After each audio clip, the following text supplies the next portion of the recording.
Dan tafadhal Ustaz, kita sudah buka tadi dan kita lanjutkan kajian kita pada sore hari ini.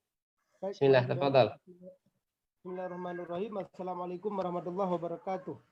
Waalaikumsalam warahmatullahi Alhamdulillahirabbil alamin wassalatu wassalamu ala asyrafil anbiya'i wal mursalin wa ala alihi washabihi ajmain.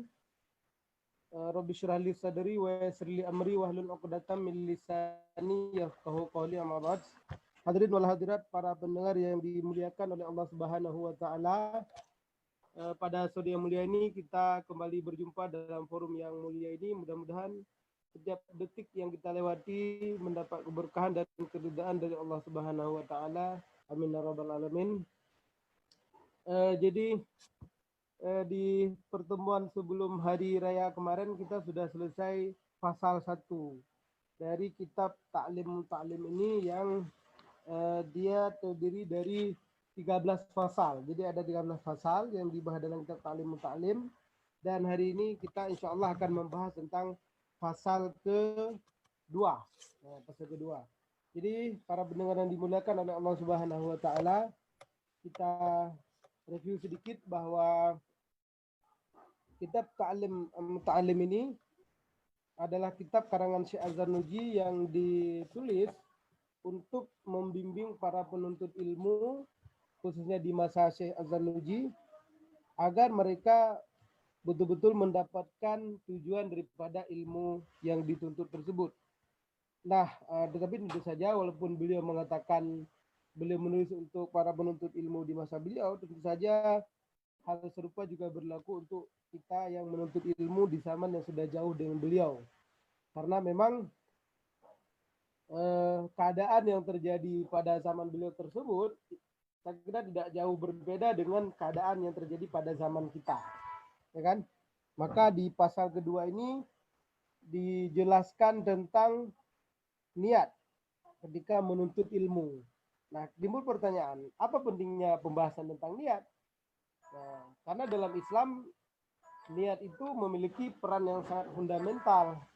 Bahkan Imam Nawawi yang menghimpun 40 hadis tentang pokok-pokok ajaran Islam, yaitu kitab dalam kitab hadis Adab Nawawi, beliau meletakkan hadis tentang niat pada posisi yang pertama, innamal a'malu binniyat. Itu karena memang pentingnya niat.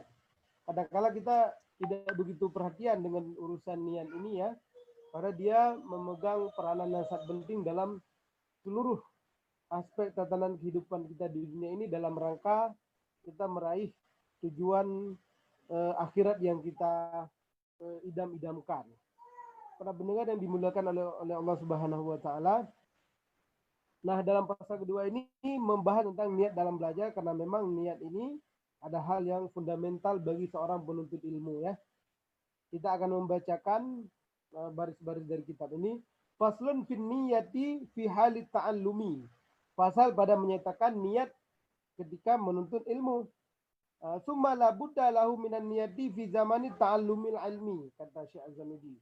Kemudian seorang penuntut ilmu la budda lahu, tidak boleh tidak baginya, harus bagi dia minan niyati fi zamani ta'allumil ilmi, untuk meniatkan ketika menuntut ilmu. Dia seorang penuntut ilmu, ketika dia menuntut ilmu dia harus punya niat ketika dia mulai belajar. Ya, ketika dia mulai belajar dia harus meletakkan niatnya itu dalam posisi yang fundamental, posisi yang penting ya. Idzan niyatu hiyal asalu fi jami'il af'al. Kenapa perlu sekali niat dalam setiap kali kita menuntut ilmu? Nah, ini bukan niat di awal, misalnya kita mau kuliah, ya, niat di awal kuliah saya ingin kuliah biar jadi ulama misalnya, atau biar jadi dokter. Bukan niat di awal saja, tetapi niat dalam setiap kali mau menuntut ilmu, niat dalam setiap aktivitas menuntut ilmu. Nah, misalnya kita niat ketika mau belajar, kita pasang niat. Ketika kita berangkat pagi hari mau kuliah, kita pasang niat. Atau mau ngaji di pesantren, kita pasang niat. Dalam setiap kegiatan kita belajar, bukan sekali. Nah, jadi setiap kita menuntut ilmu, setiap kali itu pula kita diharuskan untuk niat.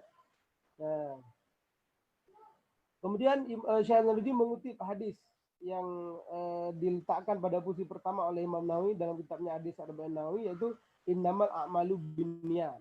Sesungguhnya segala amal perbuatan itu tergantung pada niat. Kemudian juga Syekh Al-Albani mengutip sebuah hadis waruya an Rasulillah sallallahu alaihi wasallam, diriwayatkan dari Rasulullah sallallahu alaihi wasallam, kam min amalin yatasawwaru bi surati amalid dunya thumma yasiru bi husnin niyati min amalil akhirah. Ya, berapa banyak amal yang dia ini bentuknya merupakan bentuk duniawi, thumma yasiru bi husnin niyati min amalil akhirah, kemudian menjadi amal ukhrawi. Nah, kenapa amal yang bersifat amalil akhirah dia bersifat akhirat ukhrawi? Karena memang tergantung pada niatnya. Nah, lanjutan hadisnya. Wa kam min amalin yadassawaru bi suratin amalil akhirah. Berapa banyak amal yang dia bentuknya bentuk amal akhirah, tsumma yasiru min amalid dunya bisu'in niyah. Kemudian dia menjadi amal duniawi karena buruknya niat. Nah, kenapa penting niat bagi seorang penuntut ilmu dalam setiap tindakan dia menuntut ilmu? Karena memang terdapat hadis Rasulullah Sallallahu Alaihi Wasallam yang menyebutkan bahwa berapa banyak perbuatan yang dia terlihat sebagai perbuatan atau amal duniawi, tapi dia ternyata di hadapan Allah Subhanahu Wa Taala dia merupakan amal ukhrawi, dunia, tapi ternyata bernilai akhirat di hadapan Allah. Dan berapa banyak nilai, berapa banyak bentuk amal yang dia nampak sebagai amal akhirat, tetapi dia tidak lebih hanya sekedar amal duniawi, hanya ke dunia mata, hanya bermanfaat di dunia mata, hanya manfaat untuk akhirat. Ya, kepada Rasulullah. Jadi sehingga inilah sebab bagi para penuntut ilmu untuk betul-betul dalam setiap kegiatan dia menuntut ilmu untuk selalu meluruskan niat. Nah, maka kita sering dengar luruskan niat, luruskan niat. Apa kegiatan luruskan niat. Nah, jadi ini bukan ketika orang bilang luruskan niat, ini bukan persoalan yang sepele. Lalu kemudian kita sering kita mendengar luruskan niat ya akhi, luruskan niat ya ukhti, luruskan niat ya bapak ibu sekalian. Nah, ini bukan persoalan yang sepele karena ini sebuah anjuran dari Islam, sebuah anjuran dari Rasulullah supaya amal kita yang kita ingin mencari amal pahala akhirat tidak menjadi sesuatu yang hanya bermakna duniawi. Nah, jadi kita aktivitas menuntut ilmu, jadi sebenarnya dia adalah amal ukhrawi. Tapi akan menjadi amal yang sekedar duniawi kalau kita tidak membaguskan niat kita. Begitu juga nanti kalau ketika kita mengerjakan sebuah pekerjaan yang dia terlihat sebagai pekerjaan duniawi, tapi kalau niat kita bagus karena Allah Subhanahu Wa Taala, maka itu juga akan jadi amal yang ukhrawi. Baik, berikutnya akan dijelaskan tentang niat baik dan niat buruk ya. Kalau tadi kita melihat tentang urgennya niat ini berdasarkan hadis Rasulullah, sekarang akan dipaparkan tentang bagaimana niat baik dan niat buruk itu dalam menuntut ilmu sehingga kita betul-betul berhasil dalam menuntut ilmu. Berhasil dalam menuntut ilmu bukan berarti berhasil ketika kita dari menuntut ilmu kita sudah jadi pegawai negeri, sudah jadi dosen, sudah dapatkan posisi tertentu di pemerintahan. Jadi berhasil dalam menuntut ilmu bukan itu esensinya. Mari kita lihat ya. Wa yanbaghi an yanwiya al-muta'allim bi talabil ilmi ridallahi wad daril akhirah. Sepantasnya seorang penuntut ilmu meniatkan dalam kegiatan talabul ilminya yaitu ridallah, keridhaan Allah Subhanahu wa taala wa darul akhirah, dan negeri akhirat. Jadi seorang penuntut ilmu ketika dia menuntut ilmu, orientasi atau tujuan utama dia yang seharusnya selalu diniatkan dalam hatinya adalah mencari keridhaan Allah dan juga mencari negeri akhirat. Ya bukan yang lain, bukan untuk orientasi duniawi. Saya kerja biar saya bisa jadi ini, jadi itu, jadi pejabat macam-macam. Saya bisa kerja, jadi PNS dan sebagainya. Jadi kita menuntut ilmu harus niatnya untuk mencari keridhaan Allah. Inilah yang paling penting dalam hidup kita di dunia ini, yaitu datangnya ridha Allah kepada kita. Kalau Allah sudah ridha, maka semuanya akan mudah diberikan kepada kita. Wadar akhirat dan negeri akhirat. Jadi tujuan kita menuntut ilmu untuk negeri akhirat. Ini harus kita pahami bahwa dengan kita menuntut ilmu, kita akan mendapatkan wawasan-wawasan yang dari wawasan ini akan memudahkan kita untuk memperoleh kebahagiaan hakiki di akhirat nanti. Jadi jangka panjang dari target jangka panjang dari kita menuntut ilmu adalah kita mendapatkan negeri akhirat. Negeri yang kita idam-idamkan, kebahagiaan sejati yang kita rindukan. Nah, kalau kita orientasinya untuk negeri akhirat, maka dunia itu pasti akan datang sendiri. Tapi kalau kita mencari dunia dengan kita menuntut ilmu, maka akhirat belum tentu datang, udah pasti itu. Tapi kalau kita cari akhirat, dunia itu pasti kejar-kejar kita. Nah, tapi nanti jangan juga udah kejar-kejar kita, udah tinggalin akhirat, ambil dunia, jangan juga seperti itu ya. Apa berikutnya tujuan seorang penuntut ilmu yang harus selalu diniatkannya dalam dia menuntut ilmu? Wa izalatal jahli, menghilangkan kebodohan, an nafsihi, dari dirinya. Jadi tujuan berikut dia, niat berikutnya yang harus ada dalam benak seorang penuntut ilmu ketika dia menuntut ilmu, dalam setiap aktivitas dia menuntut ilmu adalah izalatil jahli, yaitu menghilangkan kejahilan, an-nafsi, dari dirinya. Jadi harus ada target menghilangkan kejahilan. Saya menuntut ilmu untuk, ya kalau yang pertama ada ridha Allah, yang kedua untuk memperoleh negeri akhirat, yang ketiga yaitu agar bisa hilang kebodohan dari diri kita, wa an sairil juha, dan dari sekalian kebodohan-kebodohan yang lain ya, dari sekalian orang-orang yang bodoh yang lain ya. Jadi kita menuntut ilmu tujuannya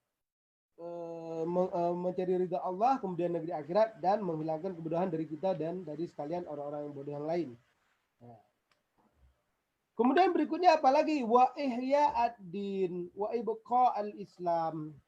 Tujuan berikutnya kita menuntut ilmu adalah ihya ad-din, menghidupkan agama. Jadi kita menuntut ilmu harus ada orientasi untuk menghidupkan agama supaya agama ini tidak mati, ya kan? Kalau tidak ada ilmu, agama ini bisa hilang. Bagaimana persisnya kalau tidak ada ilmu, agama ini bisa hilang? Kita bisa membayangkan ketika ada persoalan-persoalan yang terjadi di masyarakat, kemudian tidak ada para ulama yang sanggup memberikan jawaban atas persoalan-persoalan tersebut, maka masyarakat akan berada dalam kebodohannya, akan berada dalam kekacauan-kekacauan. Kenapa? Karena memang tidak ada ilmu. Jadi kita menuntut ilmu harus bertujuan salah satunya yaitu untuk menghidupkan agama, wa ibqa al-Islam, dan untuk mengekalkan ajaran Islam. Nah, para pendengar yang dimuliakan oleh Allah Subhanahu wa taala, jadi ada 5 tujuan yang harus selalu kita tanamkan dalam setiap aktivitas kita menuntut ilmu. Saya ringkas, mengharapkan ridha Allah, negeri akhirat, kemudian menghilangkan kebodohan dari diri kita dan dari sekalian orang-orang yang bodoh, wa ihya ad-din, menghidupkan agama dan mengekalkan ajaran Islam. Fa inna baqa'al islami bil ilmi. Ya.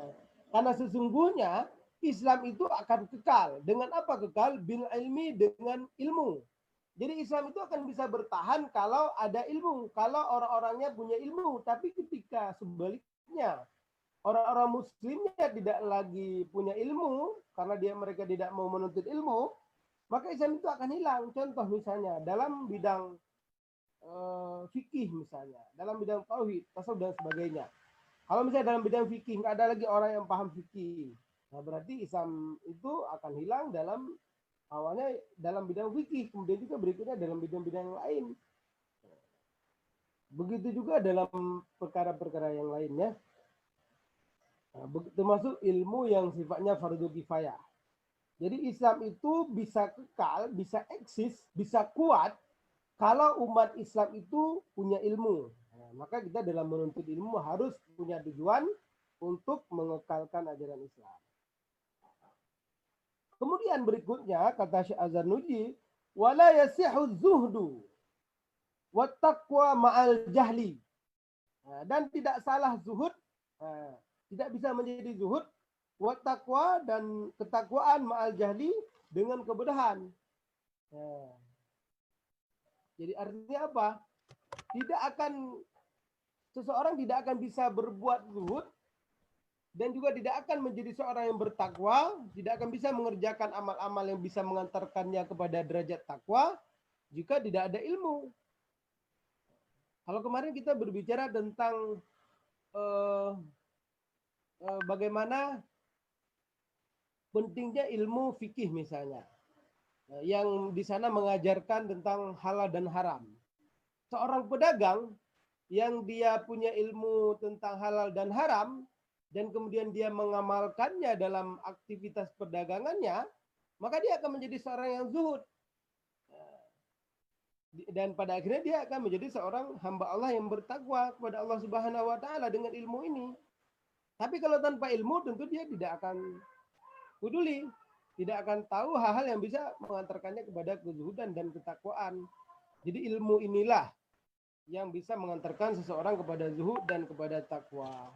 Maka oleh sebab itu harus kembali ke orientasi dasar kita menuntut ilmu, yaitu untuk menghidupkan agama dan untuk menghilangkan kebodohan dan menghidupkan ajaran Islam, mengekalkan ajaran Islam.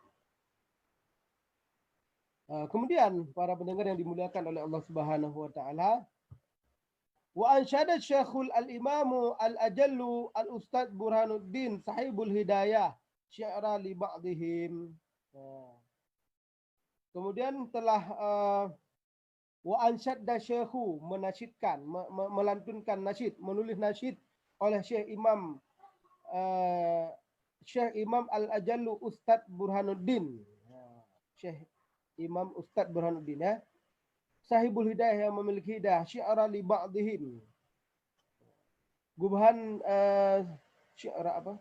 Syi'ra li ba'dihim, syair li ba'dihim dari sebagian para mereka para ulama. Apa isi syairnya? Fasadun kabirun alimun mutahidkun.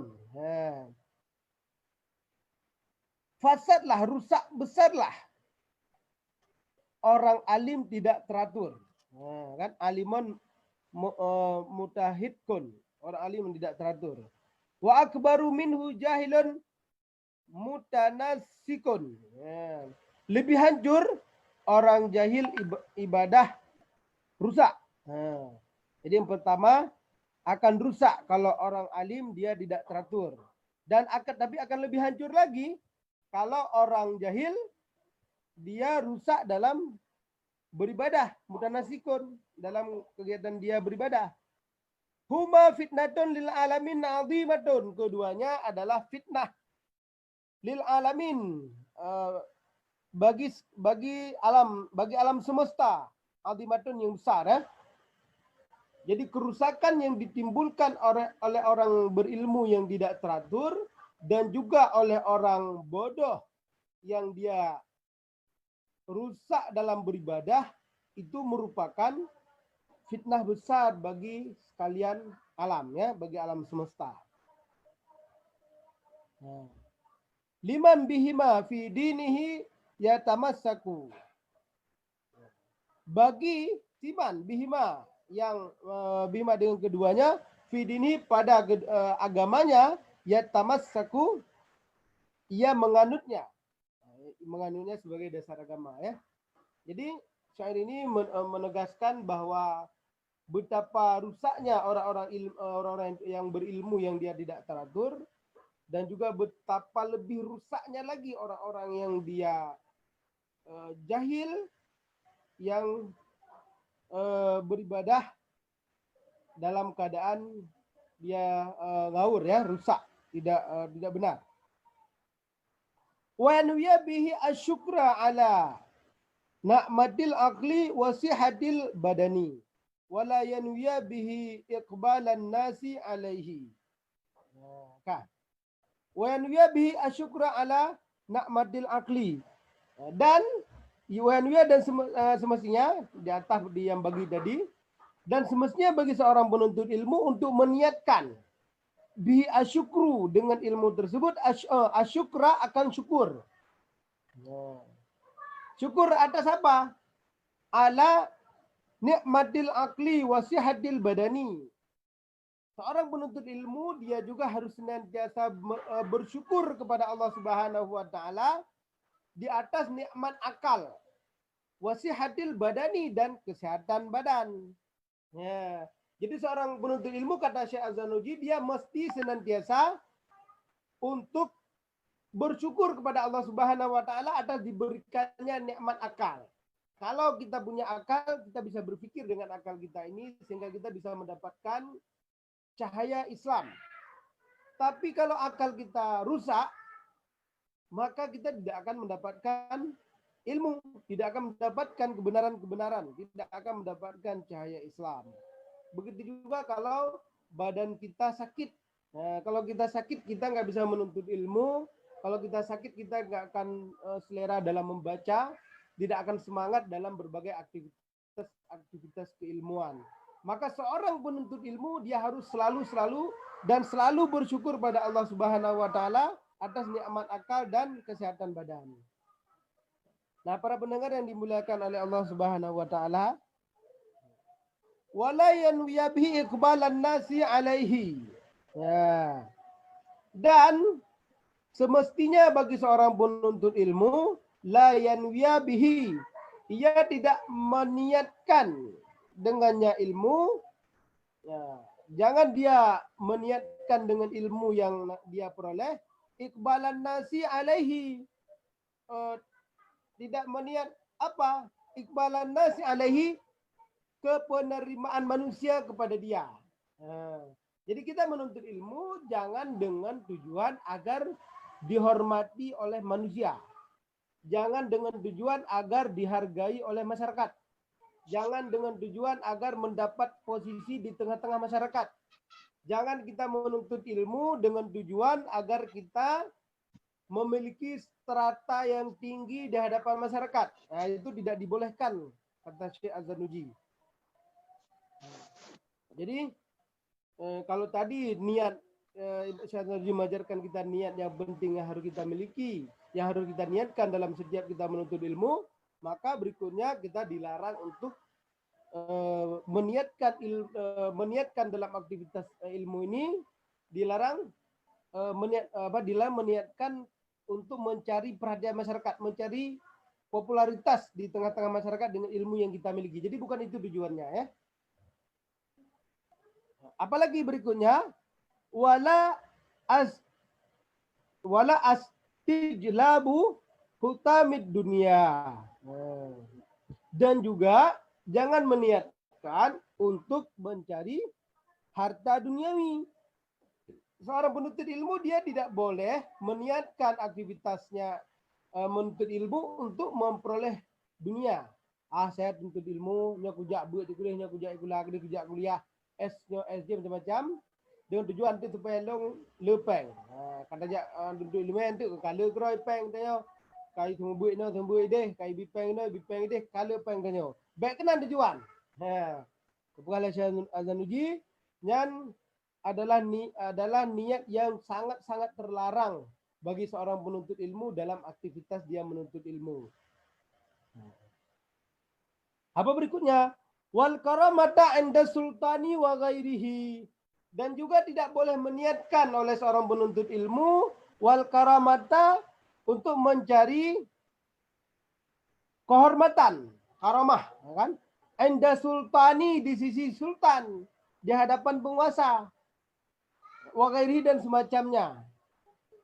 Jadi para pendengar semuanya dimuliakan oleh Allah Subhanahu wa taala, seorang penuntut ilmu sangat terlarang bagi dia mengorientasikan niat dia menuntut ilmu untuk mencari duniawi, untuk mencari popularitas, untuk mencari harta dunia, atau juga mencari kehormatan di hadapan penguasa atau pihak-pihak yang lain.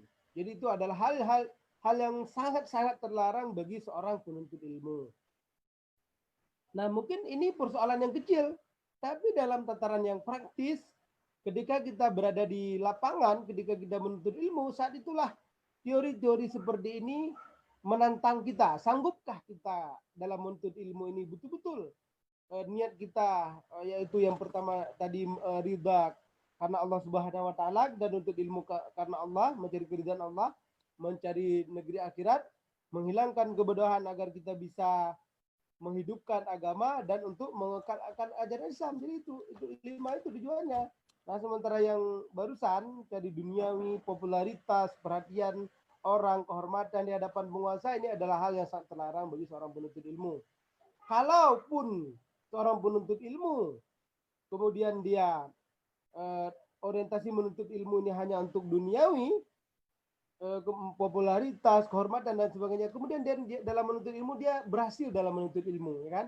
Dia di awalnya dia niatnya seperti itu, ya saya tuntut ilmu aja biar saya nanti jadi PNS, saya tuntut ilmu saja biar nanti saya jadi orang yang dimuliakan oleh masyarakat, oleh penguasa dan sebagainya.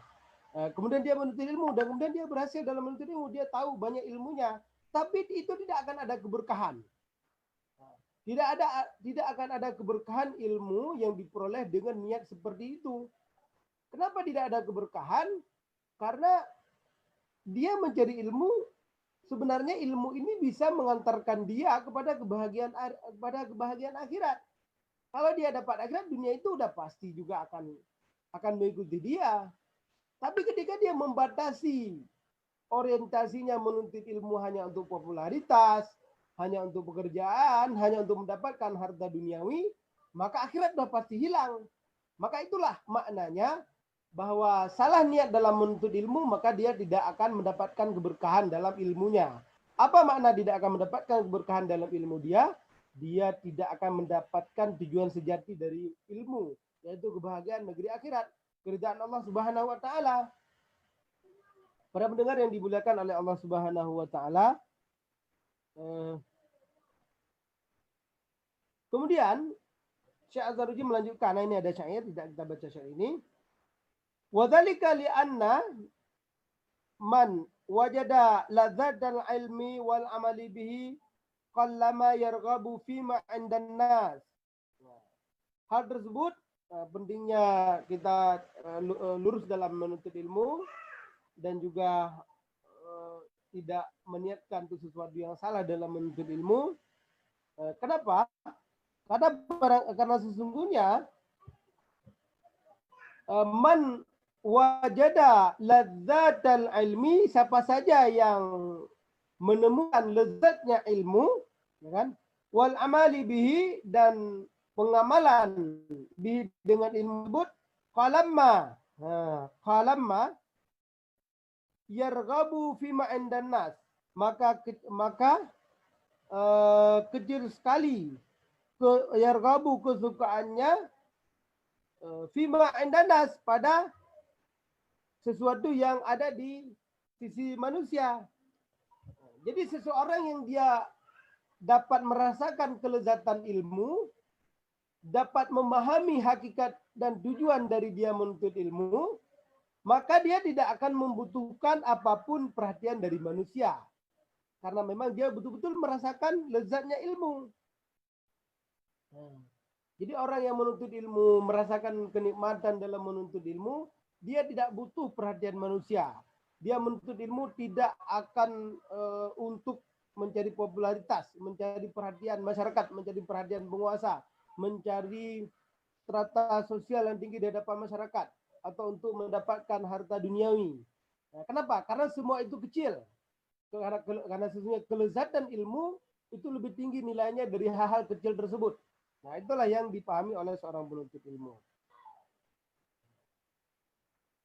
Nah, ini ada syair, tidak kita baca syair ini. Kita lanjutkan. Ini. Allahumma illa idza talabal jaha lil amri bil ma'rufi wan nahyi 'anil munkari wa tanfidil haqqi wa i'zazid din. La li nafsi wa hawahu. Ya kan? Kecuali Idza talabal jaha, kecuali jika ia talaba menuntut atau mencari jaha posisi lil amri, untuk menyeru, menyuruh bil ma'rufi, dengan yang ma'ruf, wan nahyi anil munkari, dan mencegah anil munkari, daripada yang mungkar, wa tanfidil haqqi,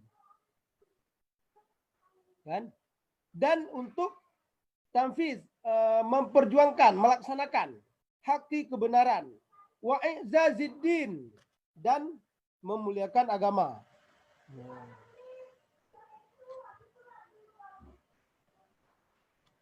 La li nafsihi wa hawahu, bukan untuk baginya dan juga hawa nafsunya.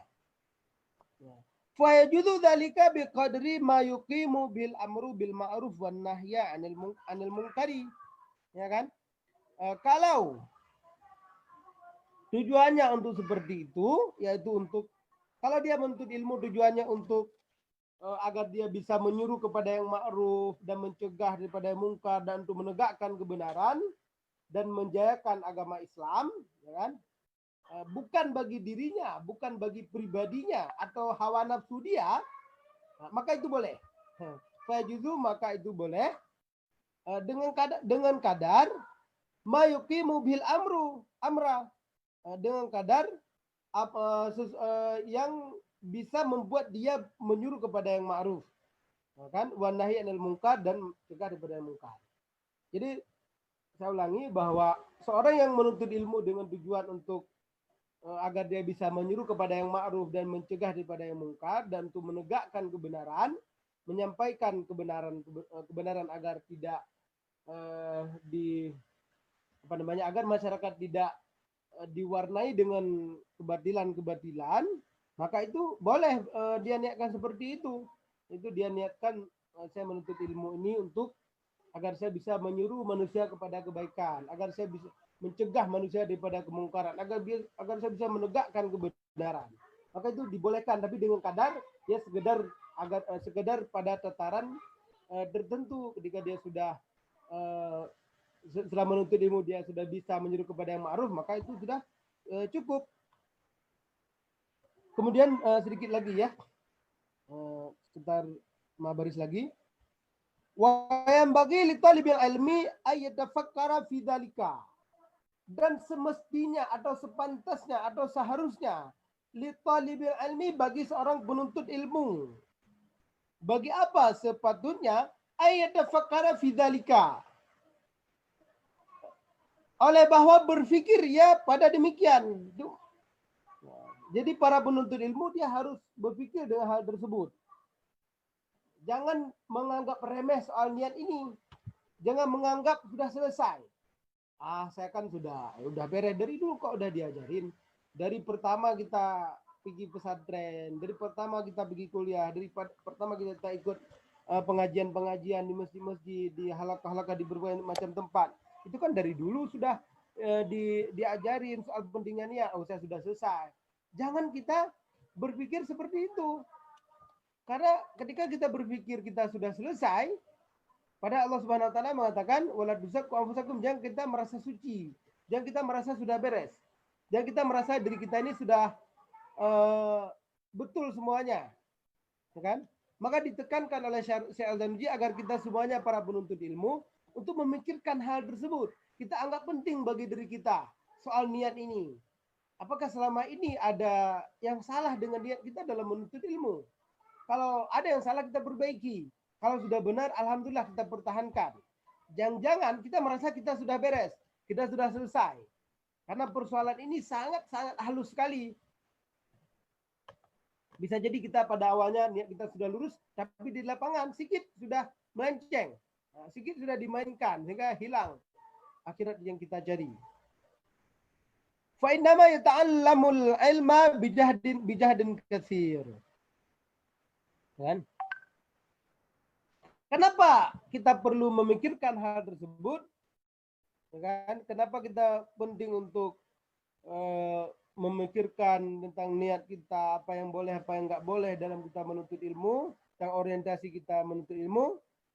Karena menuntut ilmu nama yata'allamul ilma, maka bahwa menuntut ilmu yata'allamul ilma, menuntut ilmu bijahadin kasir, dengan perjuangan yang banyak, perjuangan yang berat.